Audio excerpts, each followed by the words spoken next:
Good morning, everyone. Today, we will discuss about the topic umbilicus.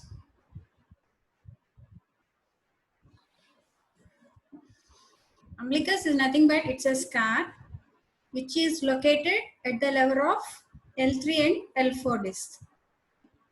Linea alba is well differentiated above the level of umbilicus, but it is ill-defined, that is linea alba ill-defined below the level of umbilicus.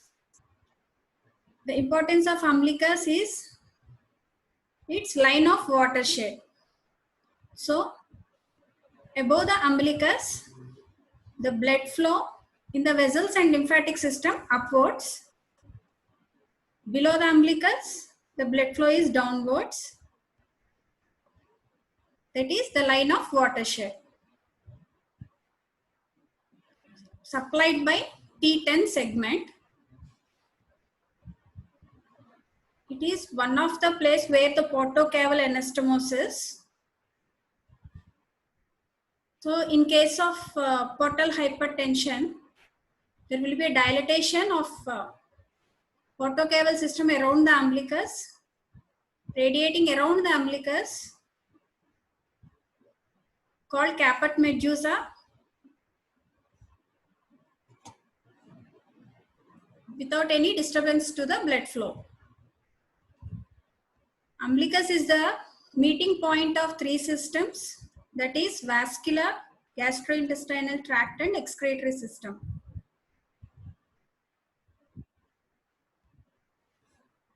Coming its anatomy of the umbilicus. Through the umbilicus, see the structures that are passing. Vitellointestinal duct and the urachus. Along with the vitellointestinal duct and urachus, the vessels will pass through the umbilicus.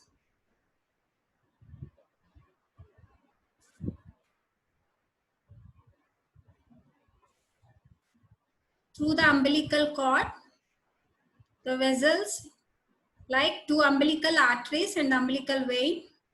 During the embryonic development, the left umbilical vein remain left, but the right umbilical vein gets vanished. So see this umbilical cord entering through the umbilicus.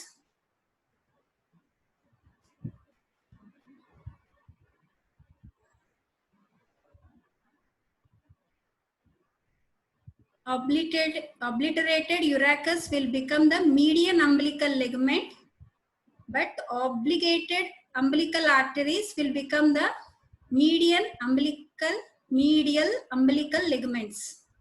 This is median umbilical ligament. These two are medial umbilical ligaments. This is the umbilical ring.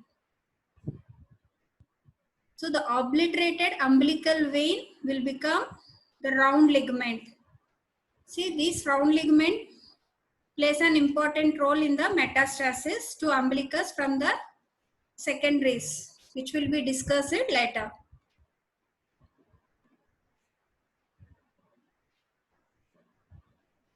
Coming to the various diseases of umbilicus, mainly divided into three groups: congenital group, inflammatory and neoplastic.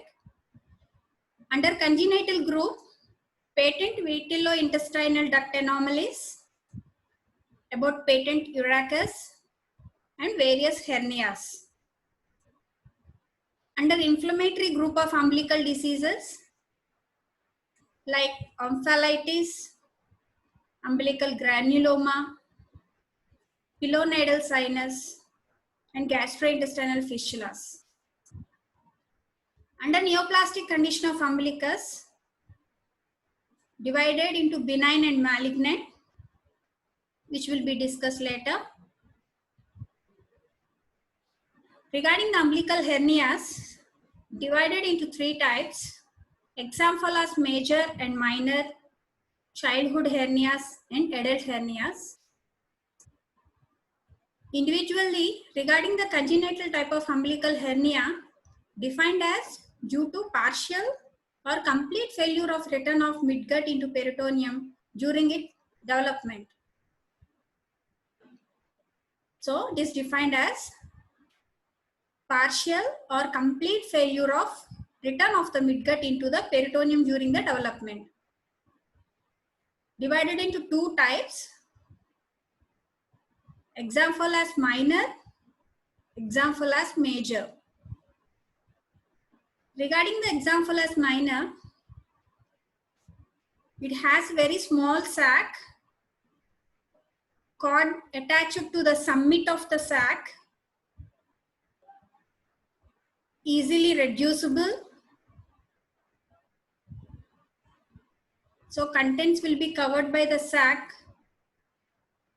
which is made up of 3 layers.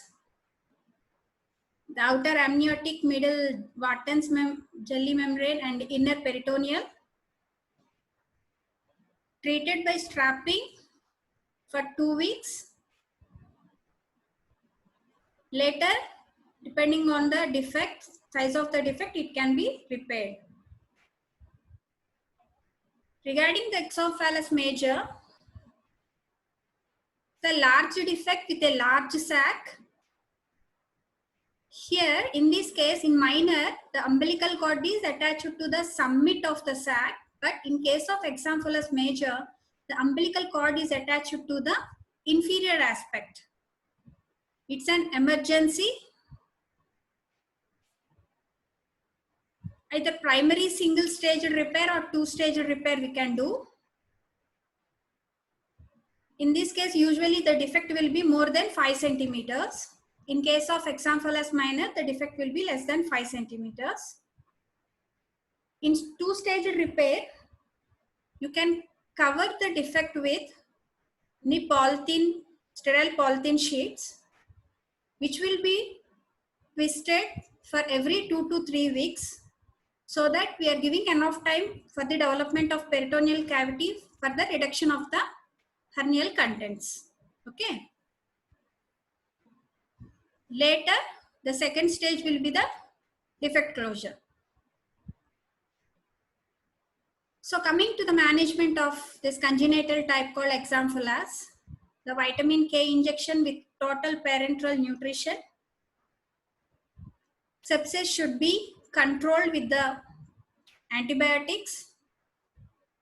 And we have to evaluate for any other associated anomalies, usually associated with cardiac and genitourinary anomalies in case of exophallus. So in exophallus major, when the sac is intact, application of 0.5% mercurochrome with 65% alcohol. This is the main purpose of this is to promote the granulation tissue. Prevention of aspiration, hypothermia, wrapping the content with sterile bag or wrapper, correction of dehydration, definitive surgical procedures like relaxed incisions with closure. Okay. So these are the two differences between the minor and the exophallus major. In minor, it is a small sac. In major, it is a large sac. In minor, the defect will be less than 5 centimeter. In major, the defect is greater than 5 centimeters. In minor, usually the content is small bowel, but in case of major, along with the small bowel, large bowel, and other internal organs like liver can be present. Since the defect is small in case of minor, primary closure is possible, but it's not possible in case of exophallus major. Regarding the prognosis, it's very good prognosis in case of minor, bad prognosis in major.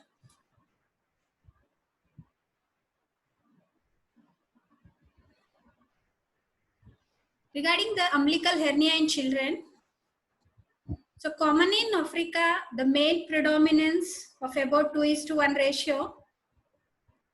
The main predisposing factor is the neonatal sepsis. Most of the cases are asymptomatic. Strangulation is very rare complication in umbilical hernia in children. Spontaneous closure can occur usually by 2 years. Suppose even if it is not closed by 5 years, such condition surgery is indicated. Okay. Mainly, the umbilical hernia in children is asymptomatic. Complications like obstruction, strangulations are very rare. Usually, spontaneous closure can occur within 2 years. If it is not possible, even up to 5 years, then primary closure is needed. In case of adults, the umbilical hernia, they are mostly acquired form, common in women. These are the various predisposing factors in adult umbilical hernia. The various conditions representing increased intra-abdominal pressure, pregnancy, obesity, ascites, abdominal distension, single midline aponeurotic decussation. These are the various predisposing factors for umbilical hernia in adults. Obviously, the various common complications: irreducibility, followed by obstruction, followed by vascular compromise, strangulation, and may rupture.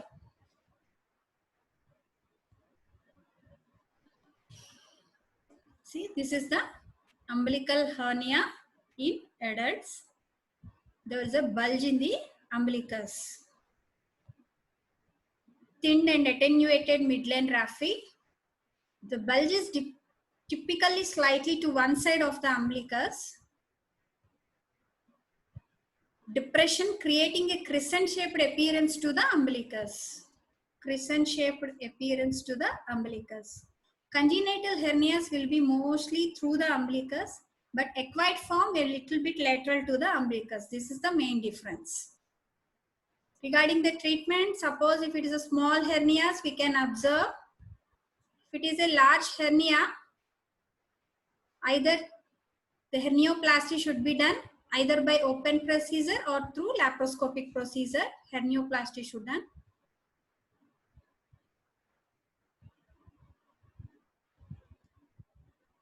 Next topic is patent urachus.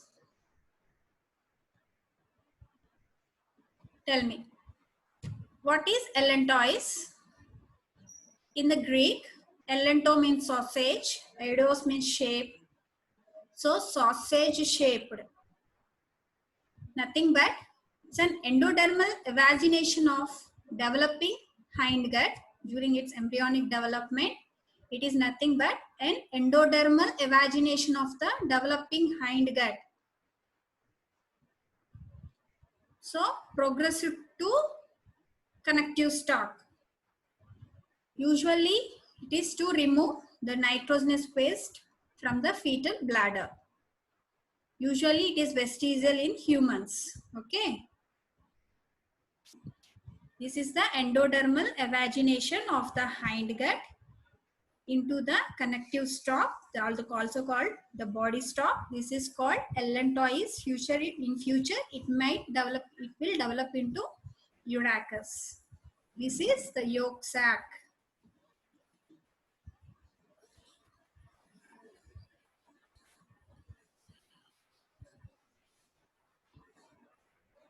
So, then what is urachus?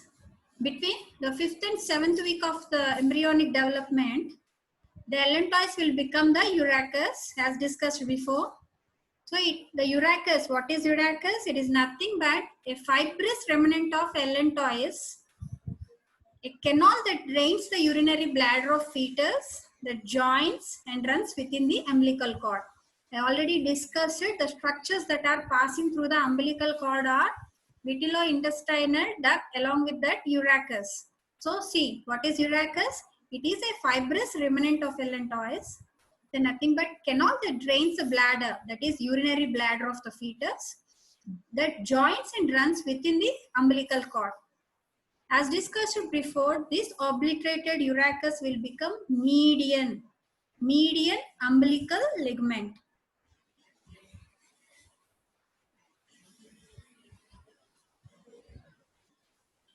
Then coming to the various urachal anomalies, 4 different types. The first one is patent urachus. See, the urachus is nothing but the connection between the bladder to the umbilicus. So the whole tract is patent in this condition. This is called patent urachus. The second type is the urachal cyst. See, in this condition, the middle portion of the urachus is left kept open. That is left patent. Rest of the superiorly and inferiorly, the part of the urachus is got obliterated. So called as urachal cyst. What is this? This is called umbilical sinus. Specifically, to be specific, this is umbilical urachal sinus, since it is the part of the remnant, that is of urachus, called as the umbilical urachal sinus. See,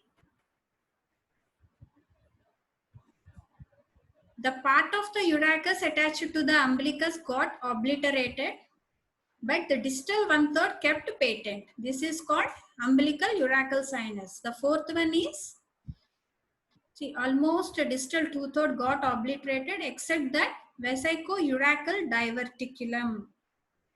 This is called urachal diverticulum. Then coming to the first type called patent urachus, allantoic duct or stack, which is remnant of cranial part of the ventral urogenital sinus, forms the urachus as discussed before. It will get fibrosed and gets obliterated to form the median umbilical ligament. What are the clinical features of this patent urachus? As obviously, there is a persistent discharge from the umbilicus, often stained with the urine, since it has connection with the bladder.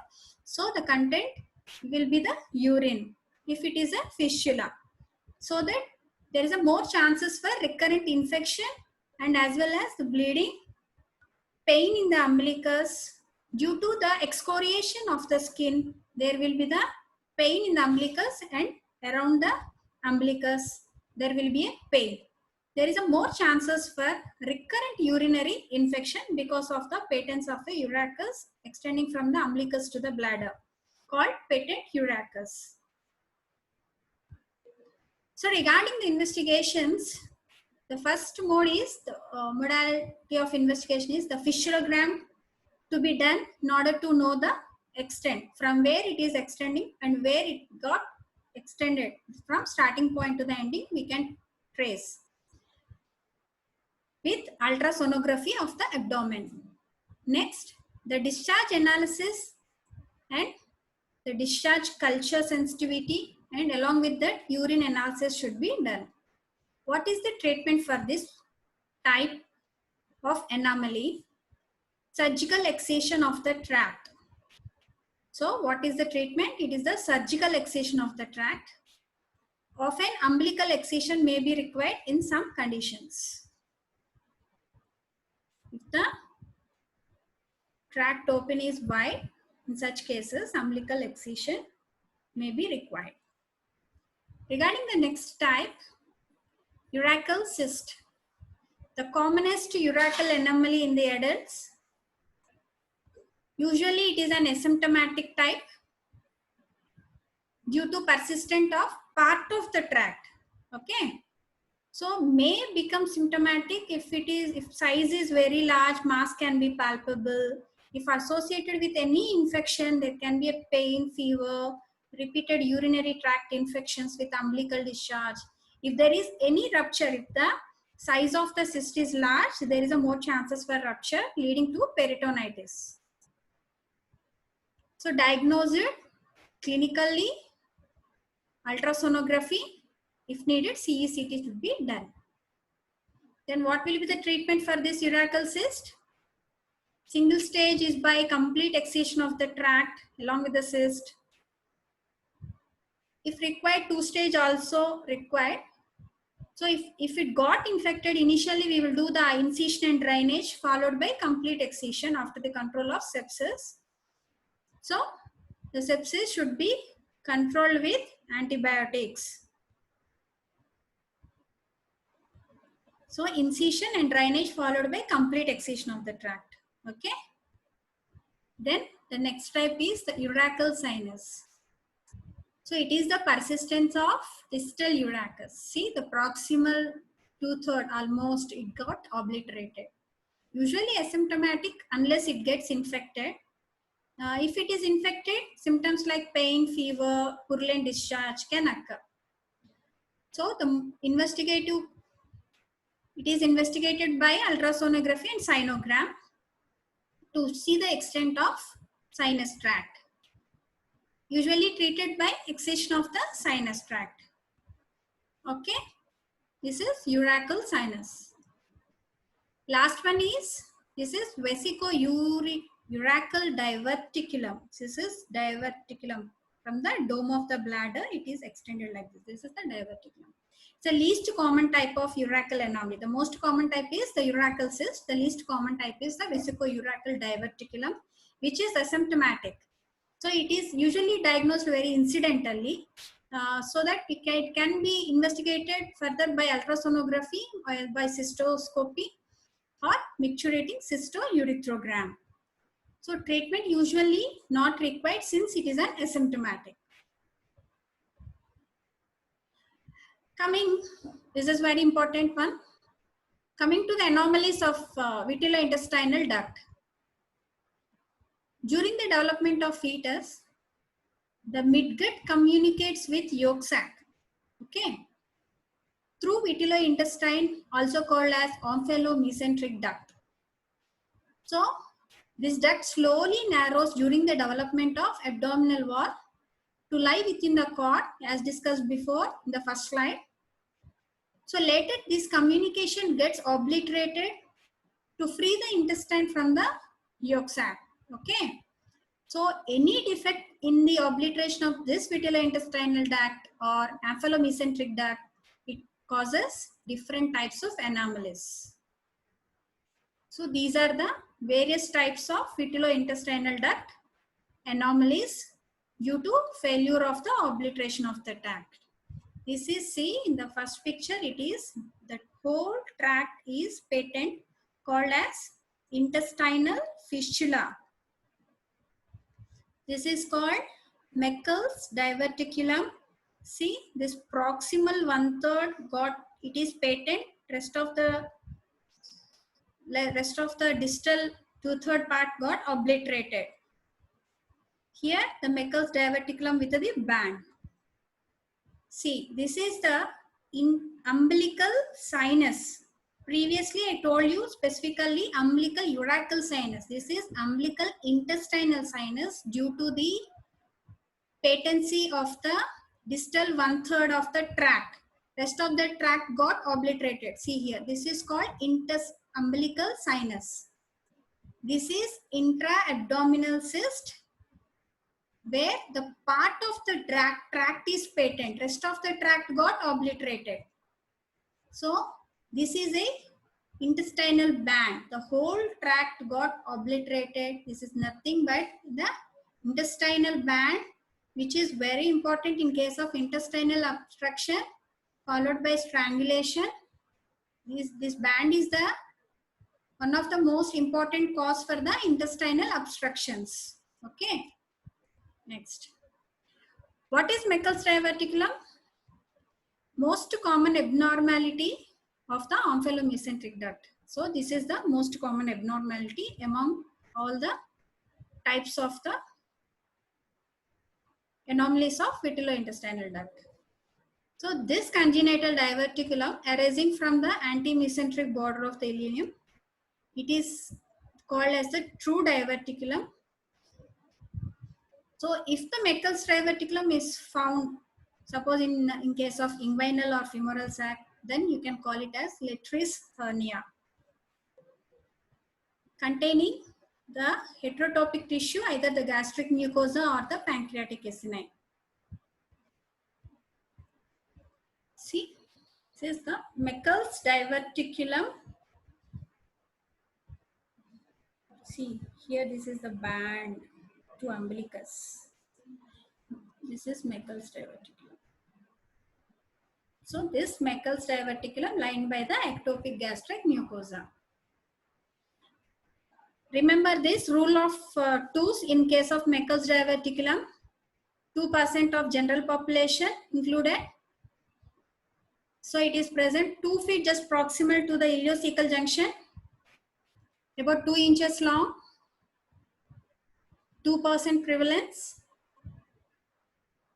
2:1 male to female ratio in which male is predominant. In adults, usually the patient is symptomatic in about only 2%. What is rule of 2? Meckel's diverticulum constitutes 2% of general population, 2 feet proximal to the ileocecal junction, about 2 inches long, 2:1 male predominance with 2% prevalence. In adults, the patient is symptomatic only 2%. What are the clinical features in case of Meckel's diverticulum? In majority of the people are asymptomatic. Suppose if it gets inflamed, the various symptoms regarding the Meckel's diverticulum, severe hemorrhage can occur due to the presence of ectopic gastric mucosa, intussusception can occur, Meckel's diverticulitis, chronic peptic ulceration. Because of this mesodiverticular band as shown before, the intestine gets rotated, causing intestinal obstruction, it can also lead to the strangulation, volvulus conditions, and also there is a possibility for internal rotation also. So how will you diagnose in case of Meckel's diverticulum? The technetium 99M pertectinate scan, the most common modality, through laparoscopy, small bowel enema under fluoroscopy, CT by CT scan, and angiography. What are the various complications in case of Meckel's diverticulum? Ulceration due to the presence of ectopic gastric mucosa, hemorrhage can occur. Because of the presence of the band, the small intestinal obstruction can occur. Inflammation of the diverticulum leading to the diverticulitis, and there is a chance, also there is a chances for perforation. Like appendicular perforation, Meckel's diverticulum perforation. What are the indications for surgery in case of Meckel's diverticulum? Mostly in symptomatic conditions, like if there is a presence of hemorrhage, if there is an intestinal obstruction, diverticulitis, inflamed diverticulum. Suppose if there is a presence of fistula, umbilicoileal fistula, incidentally discovered. Suppose if it is incidentally discovered, the various conditions that you will go for surgery is patients younger than 40 years. Suppose if it is longer than 2 centimeters, if there is a narrow neck, suppose if there is a fibrous band, suppose if it is an inflamed, in all these conditions, you have to do the excision. So in symptomatic conditions like hemorrhage, intestinal obstruction, diverticulitis, umbilicoileal fistula, suppose it is incidentally discovered in patients younger than 40 years, which is longer than 2 centimeters with narrow neck and fibrous band and inflamed. In all these conditions, we will go for excision of the Meckel's diverticulum. How you will manage? Main modality of treatment is surgical. Small bowel resection with bleeding, strangulation of the bowel obstruction, simple diverticulectomy without aforementioned complications.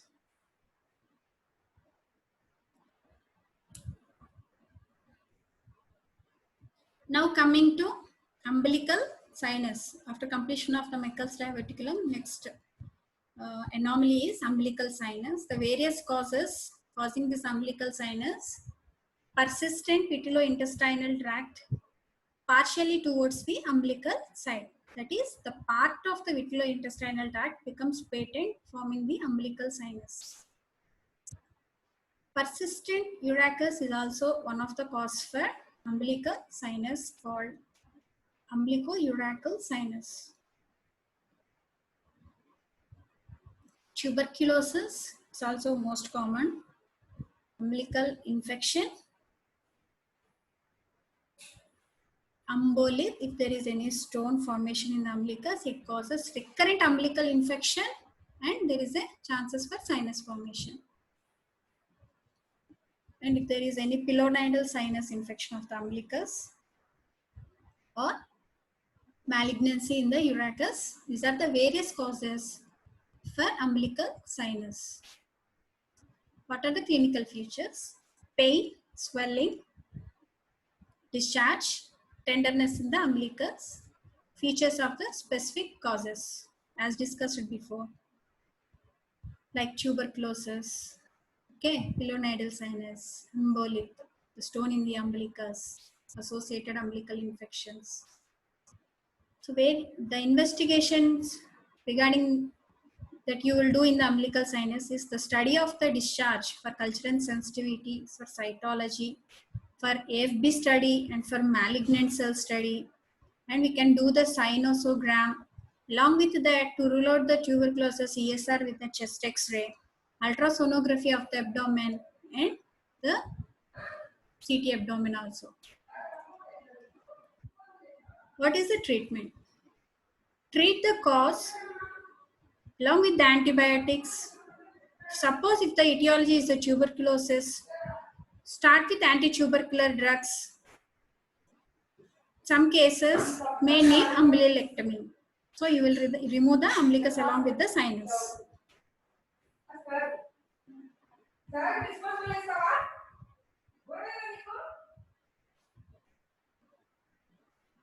So the next type of the anomaly is umbilical fistula. The various causes causing the fistula: patent vitellointestinal duct and patent urachus. Post-surgical procedures and tuberculosis. These two are important. Post-surgical, patent vitellointestinal duct and urachus. Suppose the various clinical features in this umbilical fistula, there will be a fecal fistula or urinary discharge because there is a continuous connection with the bowel in case of patent vitellointestinal duct, and there might be urinary discharge since it is connected to the bladder, that with in case of patent urachus. So recurrent urinary tract infections leading to the umbilical infection also.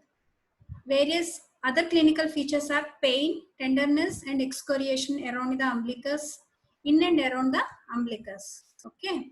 So regarding the investigation of this umbilical fistula, you will do the fistulogram in order to trace the tract, and or CT fistulogram you can do. Along with that, ultrasonography of the abdomen,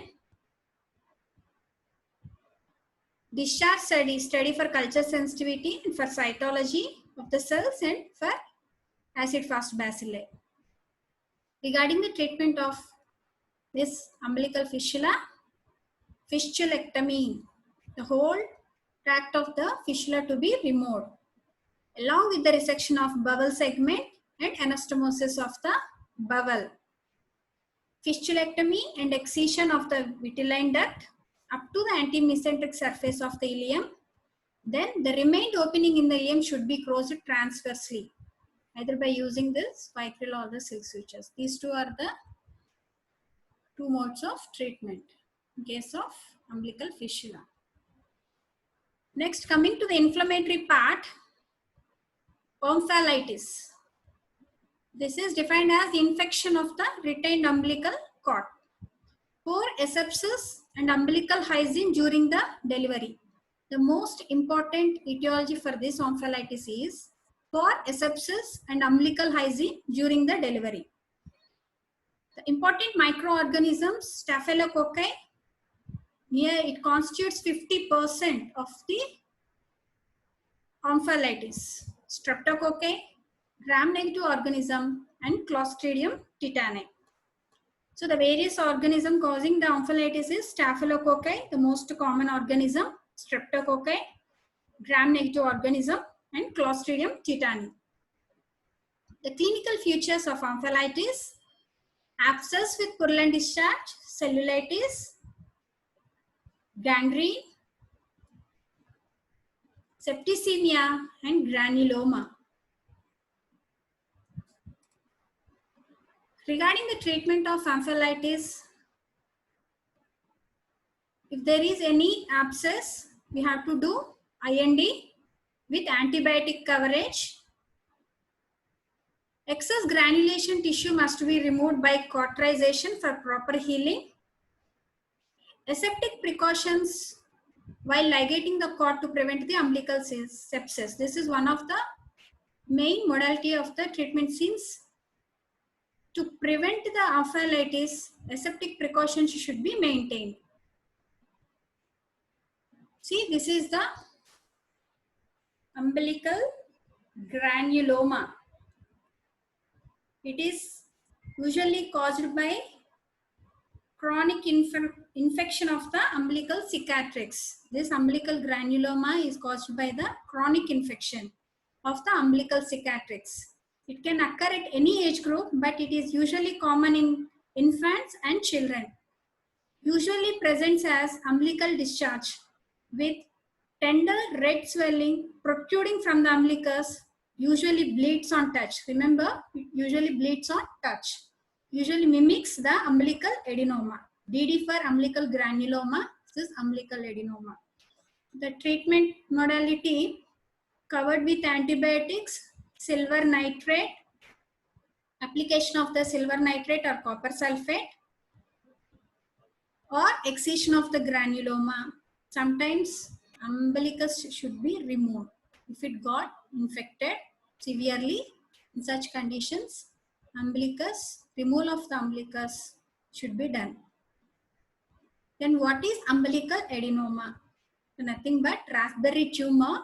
It's a benign one, usually commonly seen in infants. How it occurs? Due to partially obliterated vitellointestinal duct towards the umbilical end, that is the sinus type, causing the prolapse of the mucosa of this sinus. Similar to the granuloma, it also appears as a moist red swelling which bleeds on touch. Secondary infection can occur. Histologically consists of columnar epithelium which is rich in goblet cells. It is due to the partially obliterated vitellointestinal duct towards the umbilical end, causing the prolapse of the mucosa. This one, this type, called umbilical sinus. Next, treatment for this raspberry tumor. Suppose if the tumor is pedunculated, a firm ligature can be tied around it so that it will fall off in a few days. Suppose if it again reappear, in such condition, umbilicus should be removed. Sometimes there might be a patent vitellointestinal duct or a Meckel's diverticulum, which may require resection along with the bowel segment. Next, coming to the malignancies. Divided into benign and malignant. The most common primary benign tumor: papillomas, congenital polyps, fibromas, myxomas, hemangiomas, epithelial inclusion cysts, endometrioma. Regarding the malignancy, tumors of the umbilicus, again divided into primary type and metastatic type. This primary malignancy is very rare, usually constitutes 20%. Skin, soft tissues, embryonic tissue will rest. Adenocarcinoma is the most common primary tumor. So the primary malignancies are very rare. Regarding the metastatic tumors of umbilicus, These are the most common type, constitutes nearly 80%. Primary can be in stomach, ovary, uterus, colon, pancreas, renal cell carcinoma, lymphoma, prostate, breast. So, through the round ligament, they can spread to the umbilicus. Sister Joseph, Mary Joseph nodules. The median survival approximately 2 years. Primary and secondary.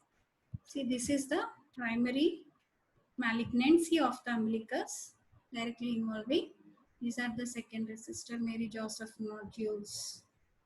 Okay. Thank you, students.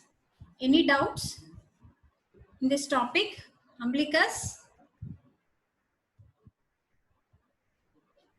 What is the difference between omphalocele and gastrocystis? What is gastrocystis?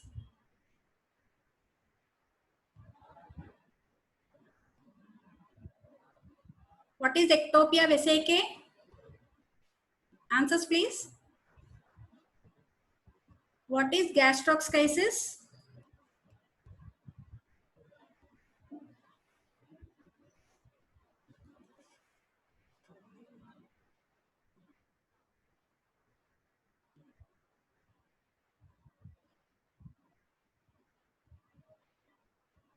Actually, exampholus is the defect in the umbilicus, just lateral to the umbilicus. If there is a defect, the in gastroschisis, there will be a defect just lateral to the umbilicus, okay, without any coverage, without any sac, and not associated with any congenital anomalies compared to that of omphalocele. Just below the umbilicus, the defect of the anterior abdominal wall exposing the anterior layer of the urinary bladder is called as the ectopia vesicae.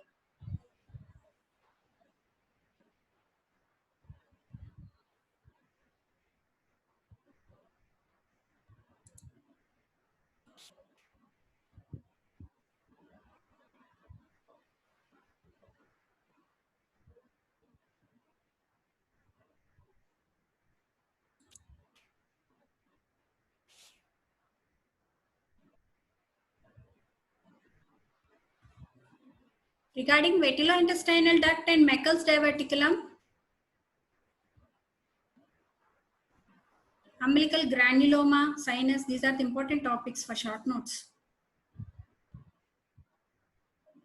Meckel's is also very important.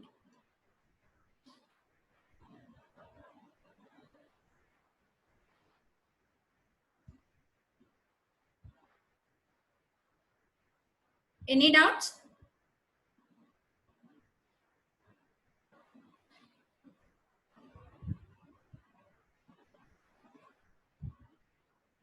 Okay, I'm closing the session.